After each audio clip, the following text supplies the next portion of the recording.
Dear students and physics lovers, this is Ritesh Singh. Physical world के पिछले lecture में हम लोगों ने सीखा था कि फिजिक्स क्या है, फिजिक्स का मैथमेटिक्स के साथ कैसा संबंध है, फिजिक्स का स्कोप क्या है और फिजिक्स का टेक्नोलॉजी और सोसाइटी के साथ क्या रिलेशन है। और आप याद करो कि पिछले लेक्चर में हमने ये बात की थी कि हमेशा फिजिसिस्ट का ये प्रयास रहता है, भौतिक शास्त्रियों का ये प्रयास रहता है कि नेचर के रहस्यों को खोजा जाए, नेचर के जो लॉज हैं उनके बारे में पता किया जाए। और उस लॉ को पता करने के लिए हमें सबसे पहले ये जानना चाहिए कि नेचर के जो फंडामेंटल फोर्सेज कौन कौन से हैं, वो फोर्स जो एक दूसरे के ऊपर डिपेंड नहीं करते हैं, ये सारे के सारे इंडिपेंडेंट फोर्सेस कौन कौन से हैं जिनका किसी के साथ भी कोई रिलेशन नहीं है। तो इनको खोजने में सबसे पहला फोर्स हमें जो मिला वो हमारा है ग्रेविटेशनल फोर्स। उसके बाद फिर हमें मिला इलेक्ट्रिक और मैग्नेटिक फोर्स, इसके बाद हमें मिला स्ट्रॉन्ग न्यूक्लियर फोर्स और उसके बाद हम लोगों ने खोजा वीक न्यूक्लियर फोर्स। तो एक एक करके हम लोग फंडामेंटल फोर्सेज ऑफ नेचर की बात करेंगे और उसके बाद हम बात करेंगे कि हमारे फिजिकल लॉज का नेचर कैसा है। तो आज की क्लास में हम लोग दो चीज़ें पढ़ेंगे। पहला है fundamental forces in nature,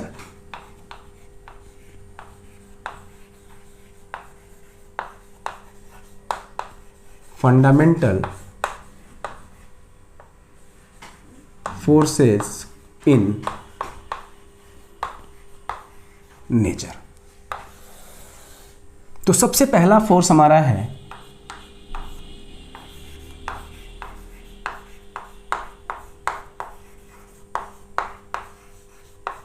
gravitational force.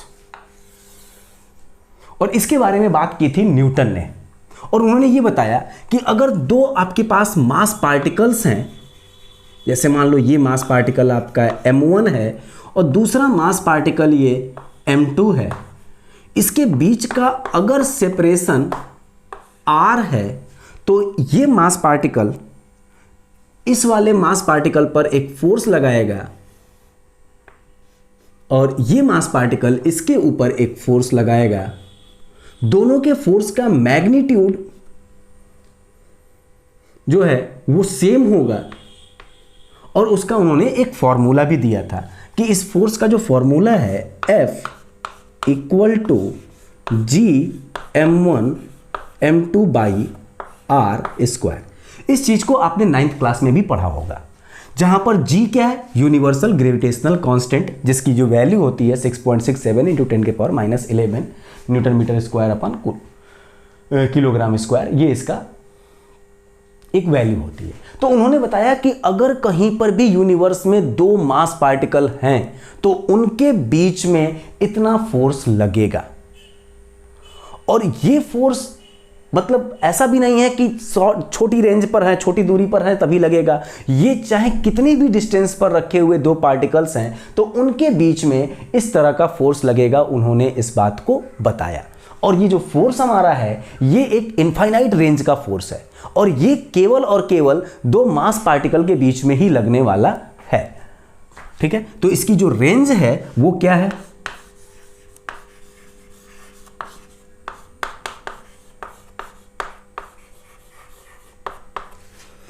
तो इन्होंने एक तरह का फोर्स बताया कि मास पार्टिकल के बीच में लगने वाला जो फोर्स है ये हमारा ग्रेविटेशनल फोर्स है। इसके बाद फिर दूसरा जो हमारा फोर्स होता है वो है इलेक्ट्रोमैग्नेटिक फोर्स।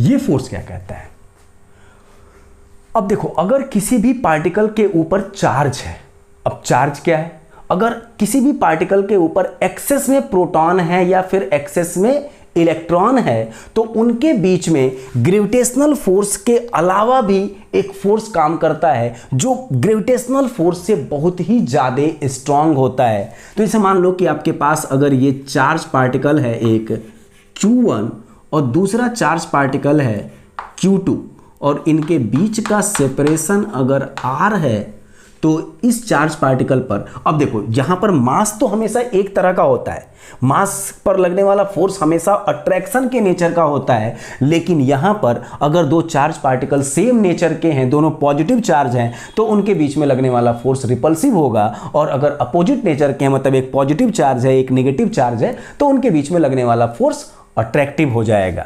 और इसकी सबसे बड़ी कंडीशन यह है कि ये चार्ज पार्टिकल एक दूसरे के रेस्पेक्ट में रेस्ट में होने चाहिए। अगर रेस्ट में नहीं है तो उनकी कैलकुलेशन, उनकी चीजें हम कूलम्ब्स लॉ से नहीं कर सकते, नहीं बता सकते।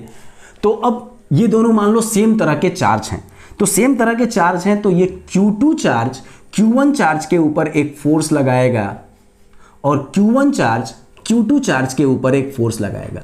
ये दोनों फोर्स मैग्नीट्यूड में सेम होंगे, लेकिन इनका जो डायरेक्शन होगी वो अलग अलग होगी। और इस फोर्स को हम मान लो नाम दे दिया Fe, इलेक्ट्रिक फोर्स।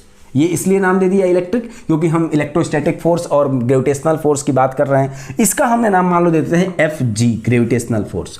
वैसे ये Fe है।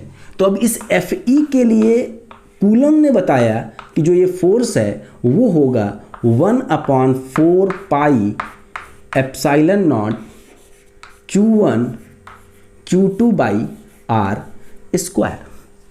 अब ये अट्रैक्टिव या रिपल्सिव किसी भी नेचर का हो सकता है, लेकिन ये वाला फोर्स हमेशा अट्रैक्शन के ही नेचर का होगा। मतलब दो मास पार्टिकल के बीच में हमेशा फोर्स ऑफ अट्रैक्शन लगेगा, लेकिन दो चार्ज पार्टिकल के बीच में अगर वो एक दूसरे के रेस्पेक्ट में रेस्ट में रखे हुए हैं तो उनके ऊपर अट्रैक्टिव या रिपल्सिव किसी भी तरह का फोर्स लग सकता है, depending on the nature of the charge. ठीक। और यहां पर एक चीज और बताई कि जो ये एप्सिलॉन नॉट है, ये एप्सिलॉन नॉट इस मीडियम में, जिस मीडियम में ये आपका चार्ज रखा हुआ है, उस मीडियम का एक कांस्टेंट है। जैसे ये आपका वैक्यूम में रखा है तो वैक्यूम की ये परमिटिविटी है, तो परमिटिविटी ऑफ फ्री स्पेस, इसकी भी अपनी एक वैल्यू होती है 8.85 × 10⁻12। तो इस तरीके से ये चीजें हैं, तो उन्होंने इस बात को बताया। लेकिन स्टेशनरी चार्ज एक दूसरे के ऊपर फोर्स लगा रहे हैं, तो ये एक इलेक्ट्रिक फोर्स है। अब अगर मान लो कि चार्ज मूव कर रहा है, तो यहां पर उन्होंने बताया कि चार्ज अगर मूव कर रहा है तो यहां पर एक मूविंग चार्ज की मैग्नेटिक फील्ड भी क्रिएट होती है। इसका मतलब चार्ज है, रेस्ट में है तो वो इलेक्ट्रिक फील्ड क्रिएट कर रहा है, लेकिन अगर वो मूविंग चार्ज है तो इलेक्ट्रिक और मैग्नेटिक फील्ड दोनों क्रिएट कर रहा है। अब भाई चार्ज अगर मूविंग चार्ज है तो कैसे हम इसे मूविंग बोलेंगे? जैसे मान लो ये एक चार्ज है Q, हम यहां पर रेस्ट में हैं और ये चार्ज मूव कर रहा है, हम अपने रेस्पेक्ट में देख रहे हैं कि चार्ज v वेलोसिटी से जा रहा है, तो इस बात को हम बोल रहे हैं कि मूविंग चार्ज। और ये मूविंग चार्ज क्या करता है? दो चीजें क्रिएट करेगा, एक इलेक्ट्रिक फील्ड भी क्रिएट करेगा और एक मैग्नेटिक फील्ड भी क्रिएट करेगा। लेकिन मान लो कि अगर ये चार्ज रेस्ट में है और कोई ऐसा इंसान है जो इस फ्रेम में है और वो इधर v वेलोसिटी से आ रहा है, तो इसके रेस्पेक्ट में तो अब ये चार्ज क्या हो गया? मूविंग हो गया। इसका मतलब यह है कि फ्रेम ऑफ रेफरेंस पर डिपेंड कर रहा है कि चार्ज मूव कर रहा है कि रेस्ट में है। तो चार्ज के पास एक नेचुरल प्रॉपर्टी और है। हमने तो देखा ना कि फ्रेम ऑफ रेफरेंस, जब मतलब हमने v वेलोसिटी इसको दिया तो हमने अपने रेस्पेक्ट में v वेलोसिटी दिए, तो इसके पास एक मैग्नेटिक फील्ड भी आ गई। मतलब इसको ये किसी दूसरे चार्ज पार्टिकल के ऊपर एक मैग्नेटिक फोर्स भी क्रिएट करेगा। सेम वैसे ही अगर ये रेस्ट में है तो हम ये कह रहे हैं कि इलेक्ट्रिक फील्ड है, लेकिन अगर हम इस चार्ज को किसी मूविंग फ्रेम से देखेंगे तो इसके पास अपनी एक मैग्नेटिक फील्ड भी आ जाएगी। इसका मतलब यह है कि इलेक्ट्रिक फील्ड और मैग्नेटिक फील्ड एक दूसरे से रिलेटेड है, मतलब एक दूसरे के पूरक हैं।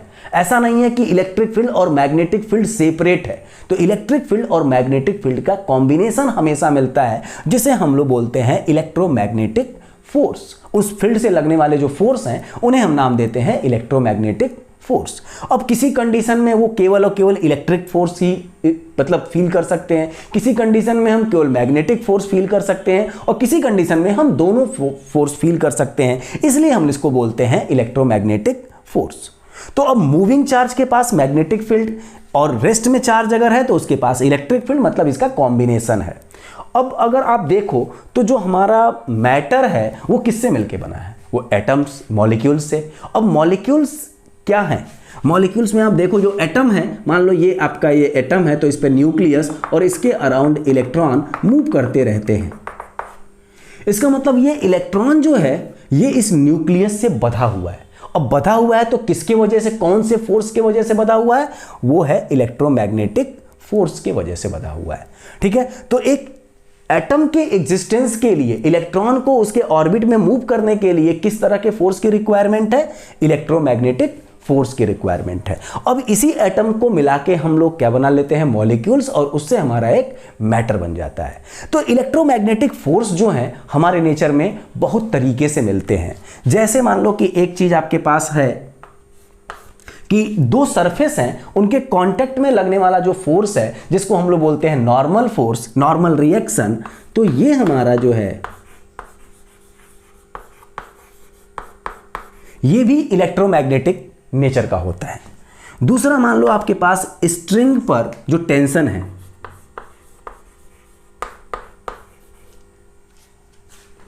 टेंशन इन स्ट्रिंग, स्ट्रिंग का जो टेंशन है, रोप की जो टेंशन है, वो हमारे क्या है? वो भी इलेक्ट्रोमैग्नेटिक नेचर का होता है। क्यों? जैसे मान लो ये एक रोप है, अब इसकी इस पार्ट पर थोड़ा ध्यान से देखो, इधर के एटम से किस फोर्स के वजह से जुड़े हुए हैं? जाहिर सी बात है इलेक्ट्रोमैग्नेटिक फोर्स के वजह से जुड़े हैं। तो इसका मतलब इस पॉइंट पर जो टेंशन होगा वो वाला टेंशन इसने पोर्शन को इधर खींचेगा, इसके पोर्शन को इधर खींचेगा। तो ये जो फोर्स आया है वो फोर्स किसके नेचर से है? वो फोर्स कौन सा है? वो इलेक्ट्रोमैग्नेटिक फोर्स है। और तीसरा आपके पास है जैसे स्प्रिंग में जो टेंशन होता है, वो सब स्प्रिंग मतलब टेंशन इन स्प्रिंग, ये सब जो आपके पास फोर्सेज हैं ये सब के सब क्या है? Electromagnetic force. ये नॉर्मल रिएक्शन है बेटा, नॉर्मल रिएक्शन। तो इस तरह से हमारे पास नेचर में नॉर्मल रिएक्शन है, टेंशन इन स्ट्रिंग है, टेंशन इन स्प्रिंग है, ये सारे के सारे फोर्सेस इलेक्ट्रोमैग्नेटिक नेचर के होते हैं। अब इसमें जो तीसरा फोर्स आपके पास है वो फोर्स है, हम इसको यहां पे लिखते हैं, वो फोर्स है आपका स्ट्रॉन्ग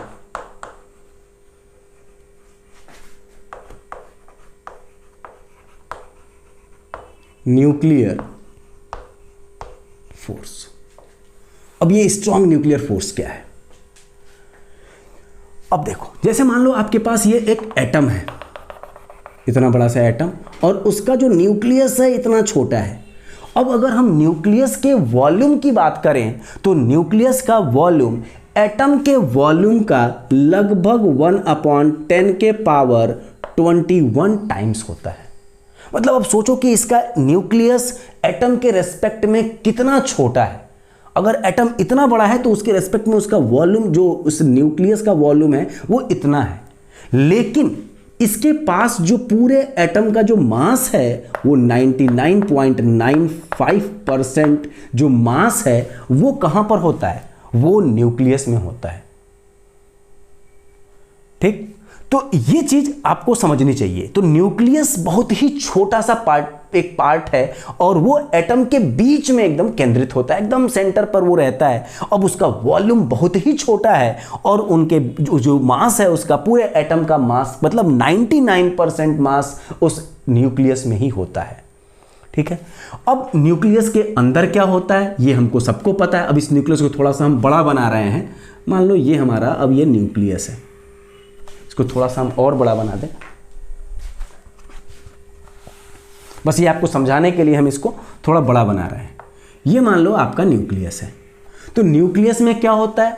प्रोटॉन और न्यूट्रॉन्स होते हैं। हमको मालूम है कि न्यूट्रॉन के ऊपर कोई चार्ज नहीं होता है, प्रोटॉन के ऊपर चार्ज होता है। ठीक, तो मान लो कि इसमें प्रोटॉन है,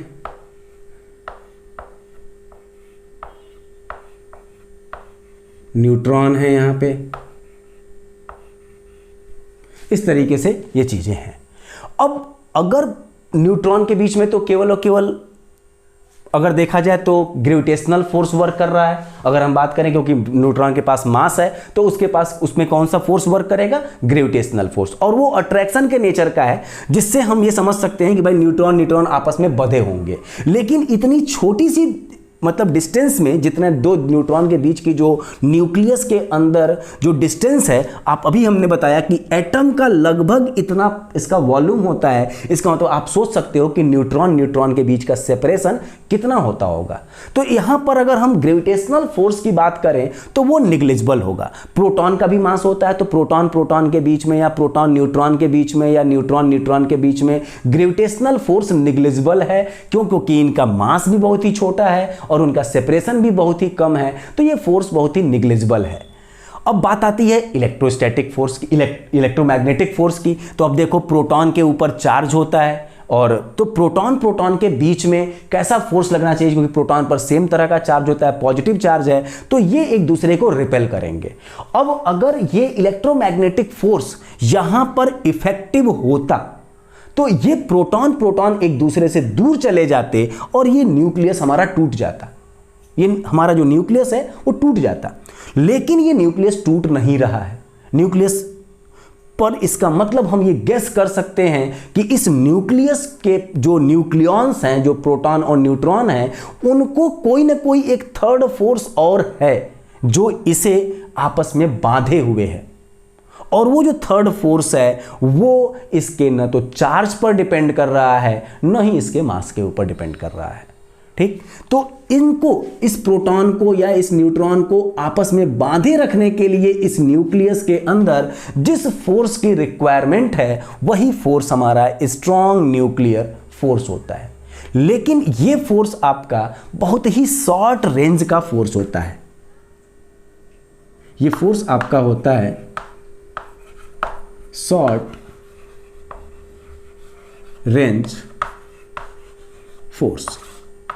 और जब इनके बीच का सेपरेशन, मतलब दो न्यूक्लियॉन्स के बीच का सेपरेशन 10⁻⁻15 मीटर या उससे कम होता है, तो उस केस में ये फोर्स बहुत ही इफेक्टिव होता है और कूलम फोर्स से बहुत ही ज्यादा होता है। लेकिन जब इनका सेपरेशन 10⁻⁻14 मीटर या इससे बड़ा हो जाता है, तो ये जो न्यूक्लियर फोर्स है वो कूलम फोर्स से बहुत ही वीक हो जाता है। तो इसकी प्रॉपर्टी ये है कि ये बहुत ही शॉर्ट रेंज का फोर्स है और अभी तक हम लोगों के द्वारा खोजा गया सबसे स्ट्रांग फोर्स है। इससे स्ट्रांग फोर्स की कल्पना हम लोगों ने अभी तक नहीं की है, या ऐसा कोई नेचुरल इवेंट हमने नहीं देखा जिसमें इससे ज़्यादा, इससे और स्ट्रांग फोर्स के बारे में बात की जा सके। हाँ, तो इसका रेंज क्या है? बहुत ही शॉर्ट है। मतलब जब 10⁻⁻15, 10⁻⁻16, 10⁻⁻17 मीटर का सेपरेशन होगा जब दो पार्टिकल, दो न्यूक्लियॉन्स के बीच में, तभी ये फोर्स प्रभावी होगा। उसके अलावा इस फोर्स का कोई अस्तित्व नहीं है। जबकि ये दोनों फोर्स आपके जो हैं, इनकी भी रेंज, इलेक्ट्रोमैग्नेटिक फोर्स की भी जो रेंज है, ये भी इनफाइनाइट है,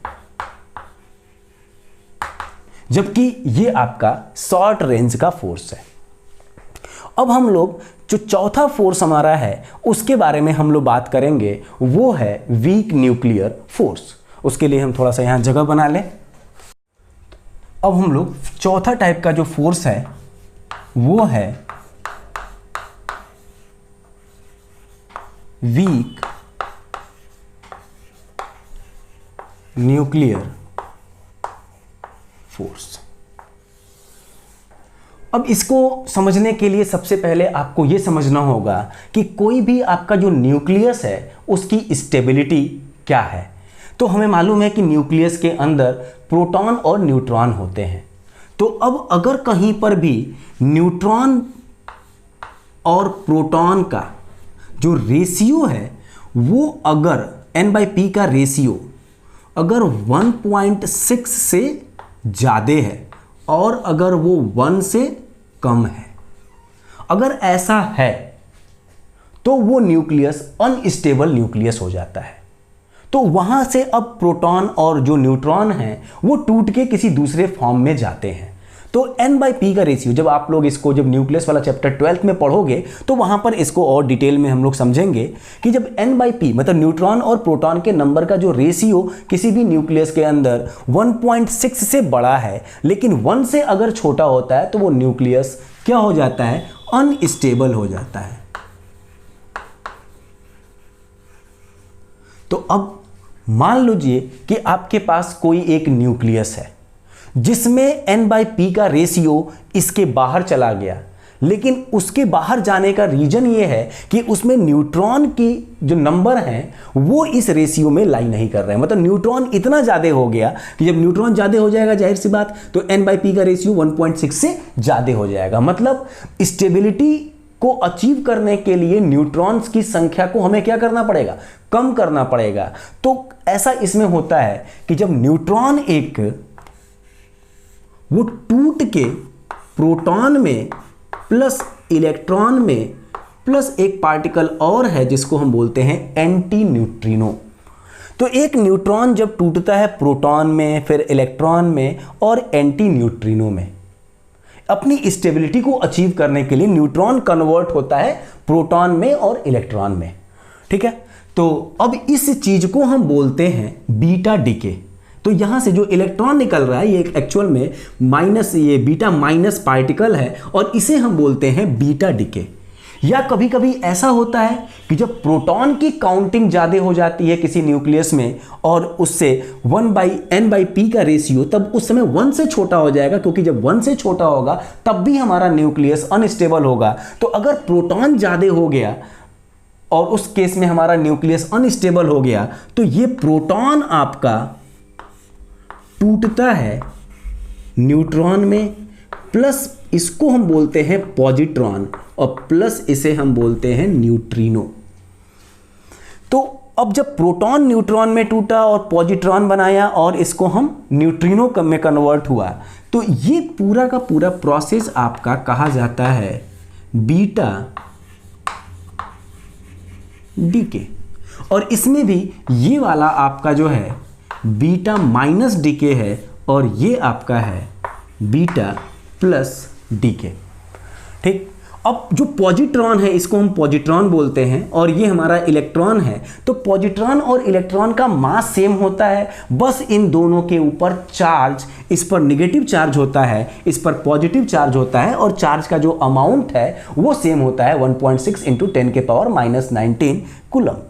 अब ये जो है एक है एंटी न्यूट्रिनो और एक ये है न्यूट्रिनो।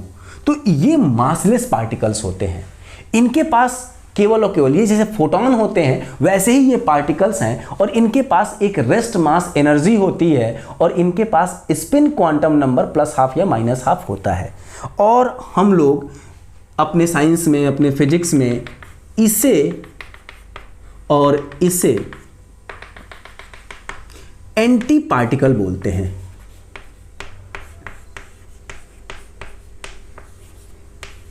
ये एंटी पार्टिकल है। अगर आपसे कोई पूछे कि इलेक्ट्रॉन का एंटी पार्टिकल क्या है तो पॉजिट्रॉन, आपसे कोई पूछे न्यूट्रिनो का एंटी पार्टिकल क्या है तो एंटी न्यूट्रिनो। ठीक है, तो इस तरीके से ये एंटी पार्टिकल है। तो अब मेन बात, इस चीज को समझने के बाद हमें ये बात समझनी है कि भाई वीक न्यूक्लियर फोर्स क्या है। तो अब आप बताओ कि एक न्यूट्रॉन है, ये टूटा किसमें, प्रोटॉन में और इलेक्ट्रॉन में टूटा और इसने क्या, एंटी न्यूट्रिनो मतलब रिलीज किया इसने। तो अब ये न्यूट्रॉन एक बोला जाता है कि एलिमेंट्री पार्टिकल है, लेकिन ये एलिमेंट्री पार्टिकल भी टूट के दो अलग एलिमेंट्री पार्टिकल में जा रहा है। जबकि अब इस न्यूट्रॉन को तोड़ने के लिए, भाई इसके ऊपर तो कोई इस तरह का फोर्स है नहीं, तो इसको तोड़ने के लिए, इस न्यूट्रॉन को तोड़ के प्रोटॉन में और इलेक्ट्रॉन में कन्वर्ट करने के लिए जिस फोर्स की रिक्वायरमेंट है उसी फोर्स को हम बोलते हैं वीक न्यूक्लियर फोर्स। या फिर एक प्रोटॉन है, ये जो टूटता है तो ये जात बनता है न्यूट्रॉन में और ये पॉजिट्रॉन में और इससे न्यूट्रिनो रिलीज होता है। तो अब इस प्रोटॉन को तोड़ के इलेक्ट्रॉन में और न्यूट्रॉन में कन्वर्ट करना है, तो इस प्रोटॉन को तोड़ने के लिए इस प्रोटॉन के अंदर जिस फोर्स की रिक्वायरमेंट है, जो फोर्स इस प्रोटॉन को तोड़ रहा है, तोड़ के न्यूट्रॉन और पॉजिट्रॉन बना रहा है, या जो फोर्स इस न्यूट्रॉन को तोड़ के प्रोटॉन और इलेक्ट्रॉन में कन्वर्ट कर रहा है, इसी फोर्स को हम बोलते हैं वीक न्यूक्लियर फोर्स। और ये फोर्स हमेशा जब बीटा डिके होगा, रेडियो एक्टिविटी में बीटा डिके अगर कहीं हो रहा है, तो बीटा डिके के समय ही ये प्रेजेंट होते हैं, उस तरीके से रियल लाइफ में ये मिलते नहीं हैं। हाँ, ये भी बहुत ही शॉर्ट रेंज के फोर्स होते हैं, वेरी शॉर्ट रेंज फोर्स।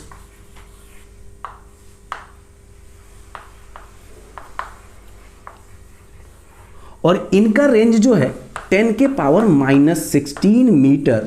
जब किसी पार्टिकल का साइज 10 के पावर -16 मीटर या उससे छोटा होता है, तो उस केस में उस पार्टिकल के अंदर ये फोर्स लगता है।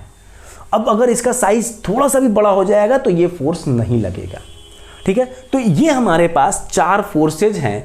एक था ग्रेविटेशनल फोर्स, दूसरा है इलेक्ट्रोमैग्नेटिक फोर्स, तीसरा है स्ट्रॉन्ग न्यूक्लियर फोर्स और चौथा है वीक न्यूक्लियर फोर्स। और इनको अगर हम एक सीक्वेंस में लिखें तो सबसे पहले हमारे पास इन फोर्स का हम एक सीक्वेंस बना रहे हैं। इसको हम इधर लिख देते हैं। इसका रेंज जो है 10 के पावर -16 मीटर। ठीक है, सबसे पहला फोर्स आपका है स्ट्रॉन्ग न्यूक्लियर फोर्स, हम ये लिख रहे हैं। ठीक, इसकी जो हम सबसे पहले हम इसकी बात करें कि ये रेंज क्या है, इसका रेंज क्या है, यहां पर हम रेंज लिखेंगे। तो रेंज, अगर इसका रेंज 10 के पावर -15 मीटर या उससे छोटा है, मतलब दो पार्टिकल के बीच का सेपरेशन 10 के पावर -15 मीटर या उससे छोटा है, तो ये फोर्स तब सबसे ज़्यादा होगा उस केस में। और अगर हम इस फोर्स को 1 मान लें, इसका एक रिलेटिव मैग्नीट्यूड की बात करें, अगर हम इसे 1 मान लें तो उसके रेस्पेक्ट में हम बाकियों की तुलना करेंगे। और ये कहाँ लगता है? प्रोटॉन प्रोटॉन के बीच में लगता है, या प्रोटॉन न्यूट्रॉन के बीच में लगता है, या न्यूट्रॉन न्यूट्रॉन के बीच में लगता है। और ये फोर्स चार्ज से इंडिपेंडेंट है। ठीक है, और इसका फॉर्मूला भी ऐसा नहीं कि हम 1/4πε0 Q1 Q2 टाइप का या G1G M1 M2/R² टाइप का बना दें, ऐसा भी नहीं है। ये बहुत ही शॉर्ट रेंज का फोर्स है। अगर इसकी डिस्टेंस इतनी कम है तो बहुत ही एक्सपोनेंशियली और बहुत ही इम्पैक्टली बहुत तेज़ी से बढ़ता है, और अगर डिस्टेंस इसका सेपरेशन बढ़ा दिया जाए तो एकाएक रिड्यूस होकर 0 तक हो जाता है। तो ये एक शॉर्ट रेंज फोर्स है। ठीक, अब दूसरा फोर्स हमारा है इलेक्ट्रोमैग्नेटिक फोर्स, इलेक्ट्रोमैग्नेटिक फोर्स। और ये जो है इसकी रेंज इनफाइनाइट है। अब अगर 1, इसका स्ट्रॉन्ग न्यूक्लियर फोर्स को हमने 1 दे दिया मैग्नीट्यूड में, तो इलेक्ट्रोमैग्नेटिक फोर्स जो होगा वो 10 के पावर -2 होगा। मतलब इलेक्ट्रोमैग्नेटिक फोर्स से अगर हम स्ट्रॉन्ग न्यूक्लियर फोर्स की बात करें तो लगभग 70 गुना, 80 गुना, 90 गुना, 100 गुना ज़्यादा होता है। और ये कहाँ लगता है? दो चार्ज पार्टिकल्स के बीच में।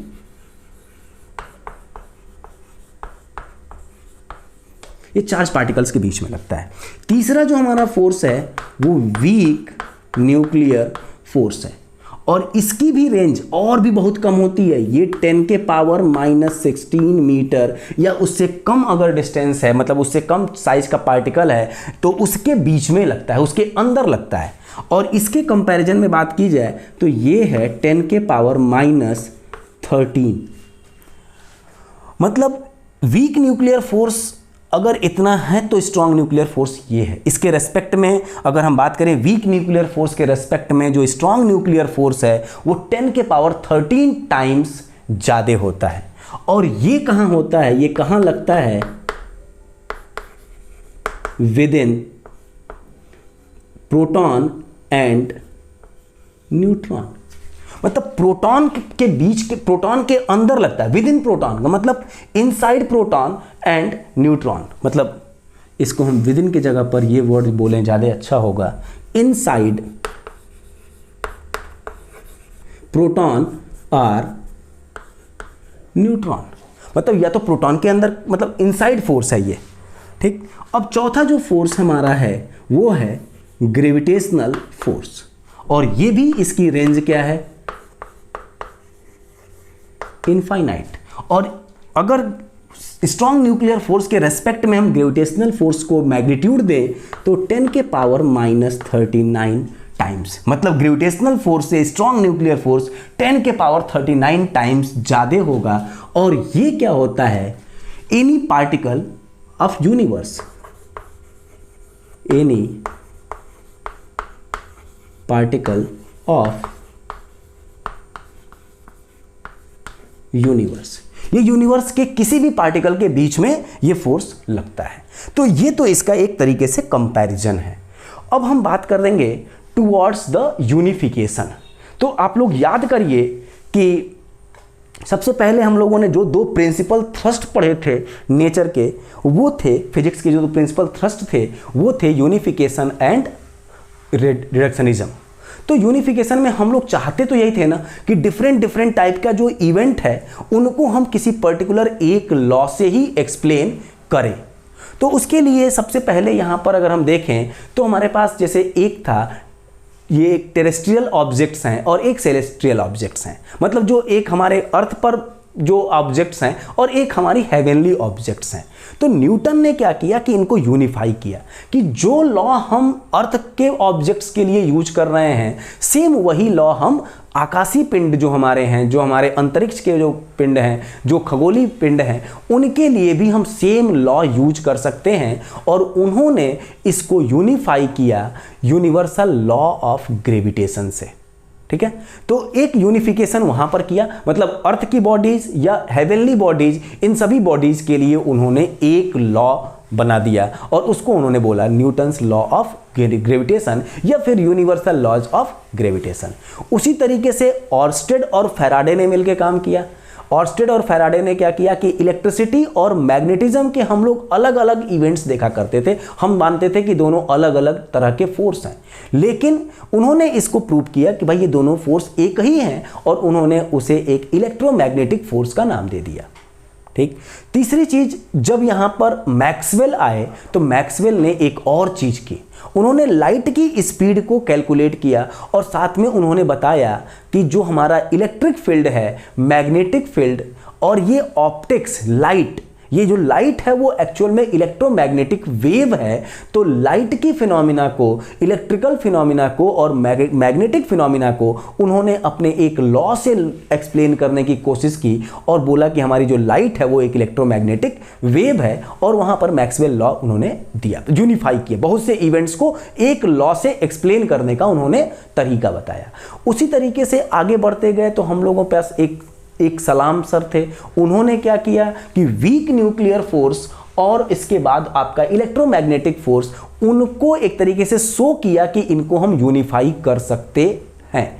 और उसका जो वेरिफिकेशन है वो verification rubia and Simon vendor Mir ने इस बात को बताया कि भाई हाँ ये वेरीफाइड है कि हम लोग strong nuclear, weak nuclear force है और हमारा जो इलेक्ट्रोमैग्नेटिक फोर्स है उसको हम लोग यूनिफाई कर सकते हैं। तो इस तरीके से तो हमारे फिजिक्स के जो फंडामेंटल फोर्सेज हैं नेचर के वो ये हैं, और उनका कैसे यूनिफिकेशन किया गया वो सारी चीज़ें हम लोगों ने बात की। अब इसके बाद हम लोग बात करेंगे लास्ट में कि नेचर ऑफ फिजिकल लॉज। उसके लिए फिर हम थोड़ा सा स्पेस क्रिएट करते हैं और फिर हम लोग इसको शुरू करते हैं।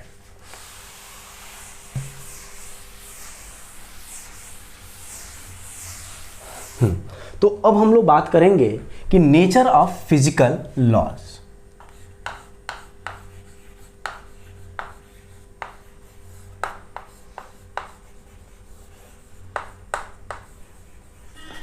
फिजिकल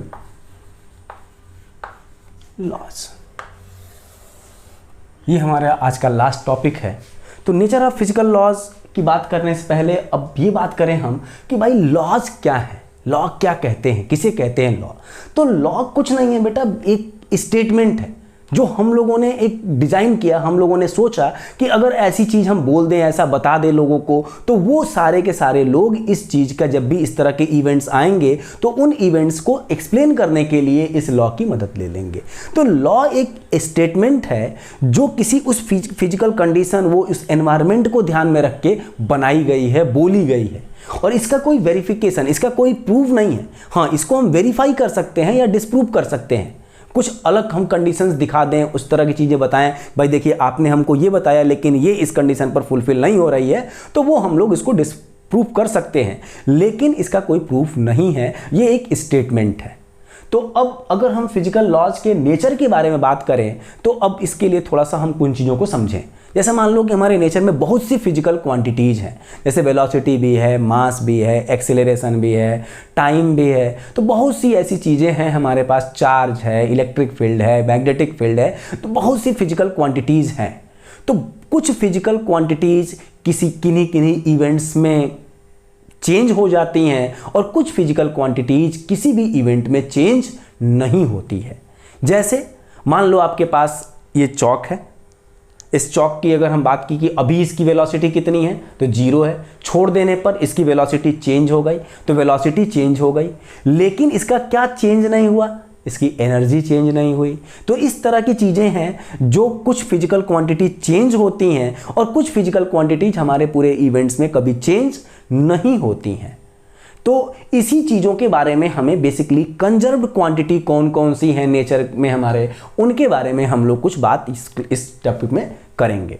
तो सबसे पहले हमारे पास जो है कंजर्वेशन ऑफ एनर्जी, पहला जो हमारा है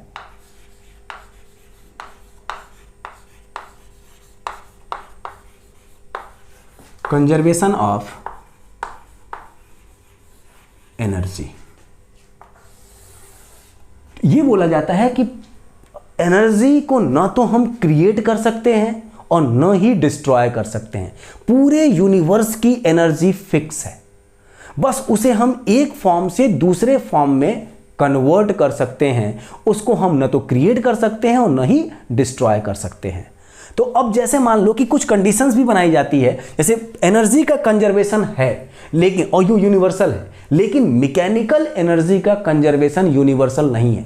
कोई अगर मान लो कहे कंजर्वेशन ऑफ मैकेनिकल एनर्जी, तो मैकेनिकल एनर्जी कब कंजर्व होगी, अगर किसी भी बॉडी पर या किसी भी सिस्टम में केवल इंटरनल कंजर्वेटिव फोर्स है। अब आप सोचोगे कि ये कहाँ से वर्ड आ गया, तो आपको आगे जब वर्क एनर्जी थ्योरम पढ़ोगे आप तो वहाँ पर चीज़ें आएंगी। तो अब ऐसा समझो कि ऐसा फोर्स जो पाथ के ऊपर डिपेंड नहीं करता है, तो वो हमारा कंजर्वेटिव है। तो अब अगर मान लो कि कोई भी केवल और केवल सिस्टम में कंजर्वेटिव फोर्स है और वो भी इंटरनल कंजर्वेटिव फोर्स है, तो उसकी मैकेनिकल एनर्जी किसी भी कंडीशन में चेंज नहीं होगी। जैसे मान लो कि आपके पास ये एक सरफेस है और यहां पर हमने एक बॉल रखी, इसका मास है m।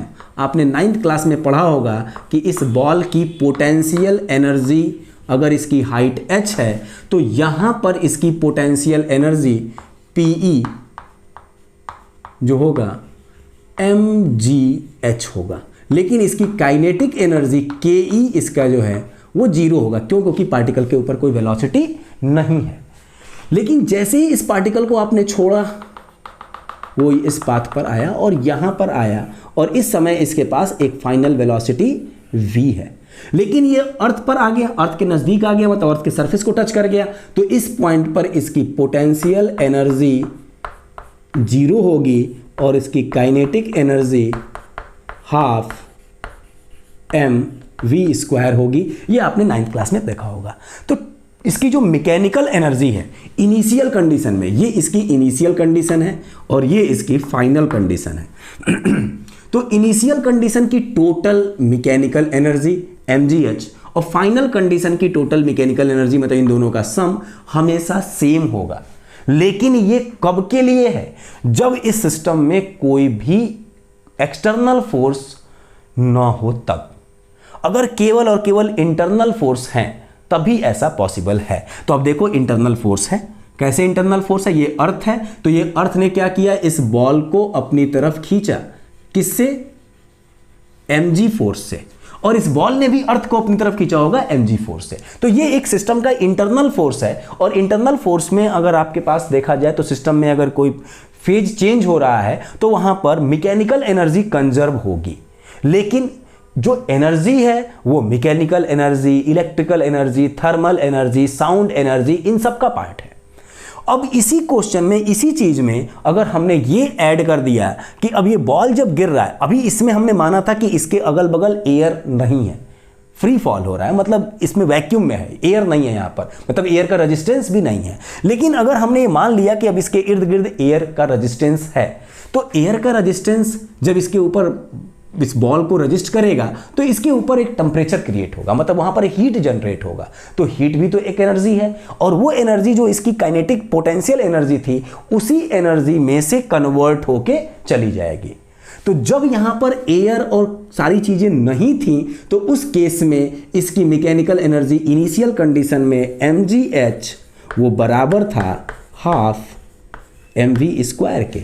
लेकिन जब हम इसके एयर के रेजिस्टेंस को ऐड कर देंगे तो ये अब mgh इसके हाफ mv स्क्वायर के ही बराबर नहीं होगा, प्लस इसमें थर्मल एनर्जी जो है वो भी इंक्लूड होगी, प्लस इसमें साउंड एनर्जी जो है वो भी इंक्लूड होगी। क्यों? क्योंकि बॉल ये जब अर्थ पर टकराएगा तो उस समय आवाज़ भी आएगी। तो वो आवाज़ जो एनर्जी है या फिर इसकी थर्मल एनर्जी और इसकी काइनेटिक एनर्जी, इन सबको जोड़ेंगे तब ये mgh के बराबर आएगा, क्योंकि इसकी टोटल एनर्जी यहाँ पर mgh थी और वही एनर्जी यहाँ पर कन्वर्ट हो रही। लेकिन अगर यहाँ पर एयर के रेजिस्टेंस की बात हटा दें और अर्थ पर टच होने के जस्ट पहले की हम बात करें तो वो mgh equal to half mv square था, लेकिन उसके बाद ये इसकी थर्मल एनर्जी और इसकी साउंड एनर्जी, ये सारी चीज़ें ऐड करेंगे तब इसके बराबर आएगी। तो मैकेनिकल एनर्जी सिस्टम का कंजर्व होता है, ये मैकेनिकल नहीं, टोटल एनर्जी सिस्टम का कंजर्व है। मैकेनिकल एनर्जी किसी कंडीशन में कंजर्व है, तो ये एक यूनिवर्सल लॉ नहीं है, लेकिन कंजर्वेशन ऑफ एनर्जी कंजर्व है। उस फॉर्म में जितनी एनर्जी थी यहां पर आने के बाद उतनी एनर्जी मिलेगी, जितने जितने फॉर्म में वो एनर्जी ट्रांसफर हुई है सारे एनर्जी को ऐड कर लोगे तो उसके बराबर आएगी। ठीक, तो कंजर्वेशन ऑफ एनर्जी में एनर्जी को ना तो हम क्रिएट कर सकते हैं ना ही डिस्ट्रॉय कर सकते हैं, बस एक फॉर्म से दूसरे फॉर्म में हम कन्वर्ट कर सकते हैं। दूसरा आपके पास है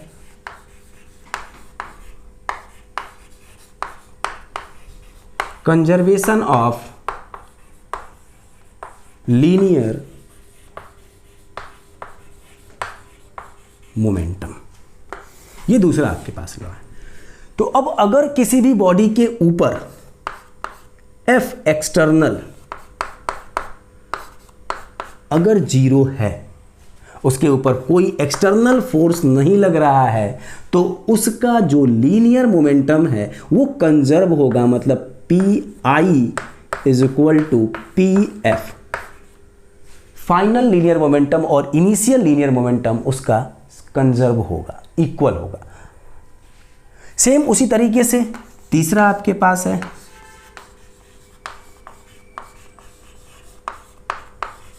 conservation of angular momentum.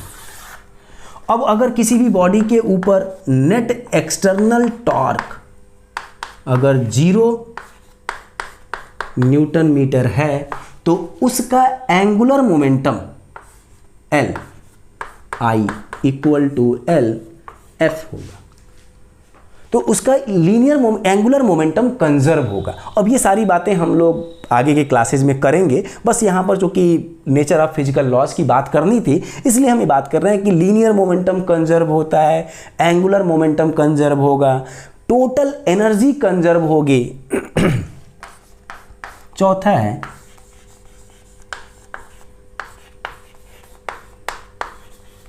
Conservation of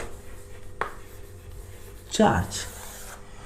पूरे यूनिवर्स का जो चार्ज है, मतलब इलेक्ट्रॉन, प्रोटॉन और न्यूट्रॉन, जिसपे चार्ज किसके पास होता है, प्रोटॉन और इलेक्ट्रॉन के पास है। तो पूरे यूनिवर्स में इलेक्ट्रॉन और प्रोटॉन के जो चार्ज हैं वो फिक्स हैं, बस उनको हम एक प्लेस से दूसरी प्लेस तक ट्रांसफ़र कर सकते हैं, हम उसे डिस्ट्रॉय या फिर जनरेट नहीं कर सकते। तो ये कुछ इसका लॉ है कि चार्ज इसका कंजर्व होगा, चार्ज कंजर्व होता है, एनर्जी कंजर्व होगी, लीनियर मोमेंटम कंजर्व होगा, एंगुलर मोमेंटम कंजर्व होगा। तो ये हमारे नेचर के मतलब फिजिकल लॉज के कुछ नेचर हैं, कुछ मतलब कंसेप्ट हैं जिनको हमें फॉलो कर लेना चाहिए, और इससे हमें यूनिफिकेशन में बड़ी मदद मिलती है कि बहुत सी चीज़ों को हम किसी भी प्रॉब्लम को सॉल्व करना है, समझना है, तो अगर ये सब चीज़ें हम अप्लाई कर लेते हैं तो हमारे पास रिजल्ट बड़ी आसानी से चीज़ें मिल जाती हैं, उनको समझना आसान हो जाता है। उसके साथ साथ जो चीज़ें हैं वो कुछ स्पेस और टाइम, क्योंकि ये सब के सब कंजर्वेशन जो है वो नेचर की सिमेट्री से डिपेंड करता है, नेचर के सिमेट्री पर रिलेटेड है। तो नेचर की जो सिमेट्री है आपकी वो क्या क्या है उसको थोड़ा सा देखेंगे हम लोग, और वो सिमेट्री आपकी जो है वो स्पेस और टाइम की सिमेट्री है। तो पहली चीज जो हमारे पास सिमेट्री है इन सारे लॉज की, कंजर्वेशन लॉ की,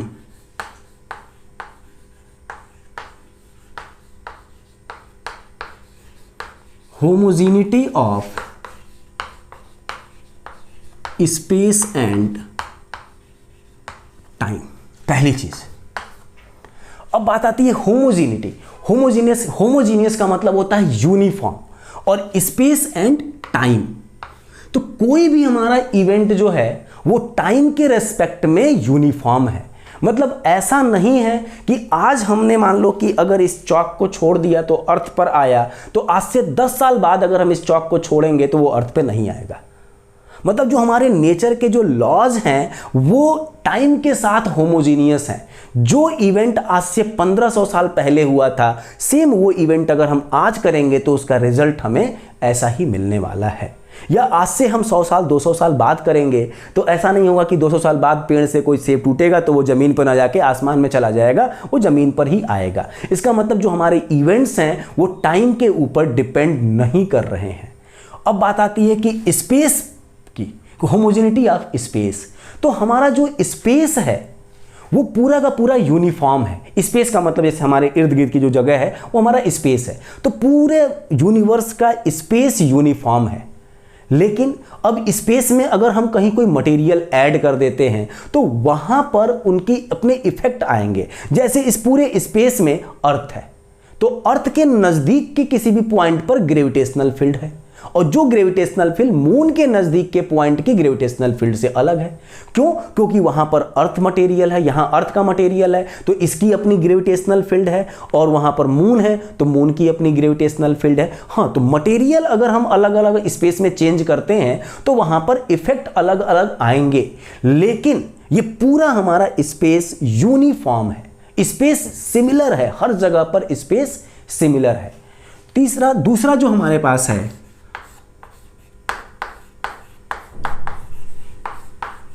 isotropy of space. Isotropy of space का मतलब है कि स्पेस हर एक जगह पर इक्वल है। मतलब ये इक्वलिटी बताता है कि स्पेस इक्वल है हर जगह पर।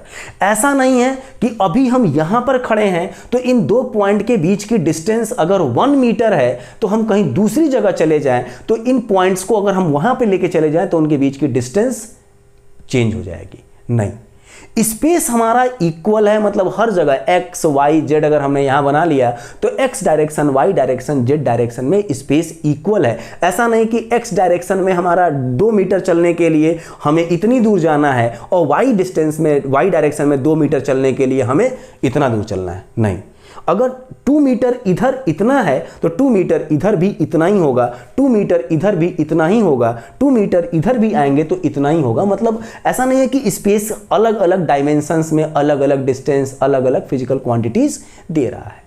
तो ये तो हमारे क्या है, नेचर ऑफ फिजिकल लॉज। और इसमें भी एक चीज और हम लोग ऐड कर देते हैं कि consistency of speed of light in vacuum. तो इसको भी हम लोग बात कर लेते हैं यहाँ पर।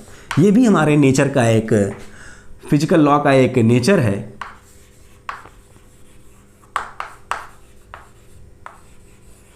Consistency of speed of light in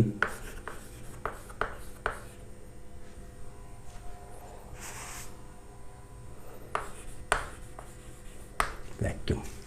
मतलब स्पीड ऑफ लाइट वैक्यूम में हमेशा c के बराबर होगी, और ये c है 3 × 10⁸ मीटर पर सेकेंड।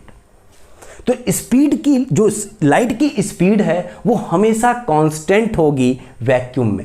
ऐसा नहीं है कि वैक्यूम में कुछ मतलब अलग मतलब पार्ट वैक्यूम का ले लो, वहाँ पर लाइट की स्पीड कुछ और है, और वैक्यूम का कोई दूसरा पार्ट ले लो, वहाँ पर लाइट की स्पीड कुछ और है। तो स्पीड ऑफ लाइट कंसिस्टेंट होगी वैक्यूम के किसी भी पार्ट में, मतलब स्पेस के किसी भी पार्ट में उनकी लाइट का जो स्पीड है, मतलब लाइट स्पीड ऑफ लाइट हमेशा क्या होगी, कांस्टेंट होगी। तो ये तो हमारा पूरा रहा फिजिकल वर्ल्ड। होप आपको ये वीडियो अच्छी लगी होगी। अब आप इस वीडियो को अपने फ्रेंड्स तक शेयर करिए, इस चैनल को सब्सक्राइब करिए, लाइक करिए, और हम लोग अब मिलेंगे अगले चैप्टर में, चैप्टर नंबर 2 में। Thank you.